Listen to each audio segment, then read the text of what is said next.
தருமபுரி மாவட்டம் கம்பியநல்லூர் பேரூராட்சியில பாட்டாளி மக்கள் கட்சி மற்றும் மன்னியர் சங்கத்தினுடைய கொடி கம்பத்தை சில சமூக விரோதிகள் திட்டமிட்டு சேதப்படுத்தியிருக்கிறாங்க. இது ஏதோ குடிகார நாய்ங்க தான் தோன்றித்தனமா செய்ததா பார்க்க முடியாது. தமிழ்நாட்டில் இப்ப நிலவக்கூடிய அரசியல் சூழ்நிலைக்கு ஏற்றவாறு அதை திசை திருப்புவதற்காக செய்யப்பட்ட நாச வேலையா இருக்குமோ என்கின்ற சந்தேகத்தை இந்த சம்பவம் எழுப்பியிருக்கு. ஏன்னா ஏற்கனவே உங்களுக்கு தெரியும், தமிழ்நாட்டுல வேங்கை வயல் சம்பவம் உச்சத்தை தொட்டு இருக்கு, அண்ணா பல்கலைக்கழக விவகாரம் உச்சத்துல இருக்கு, ராணிப்பேட்டையில பாட்டாளி மக்கள் கட்சியினுடைய தொண்டர் மீது பெட்ரோல் ஊத்தி கொளுத்துற சம்பவங்கள்லாம் இருக்கு.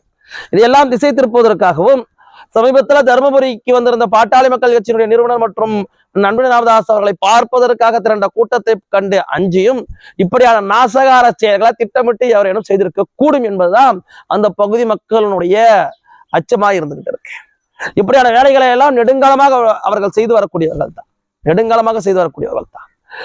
இந்த விஷயத்தை எல்லாம் மூடி மறைக்கணுமே என்கின்ற பாட்டாளி மக்கள் கட்சியினுடைய கொடிகம்பத்தின் மீது அவர்கள் கை வைத்திருந்தால் அவர்கள் கடுமையான எதிர்வினைகளை சந்திக்க நேரிடும் என்று அந்த பகுதியினுடைய பாட்டாளி மக்கள் கட்சியினுடைய தொண்டர்கள் தெரிவித்து வராங்க. தேர்தல் நேரத்துல டெபாசிட் கூட இனிமேல் வாங்கவே முடியாது என்கின்ற எச்சரிக்கையும் அவர்கள் விடுத்திருக்கிறாங்க.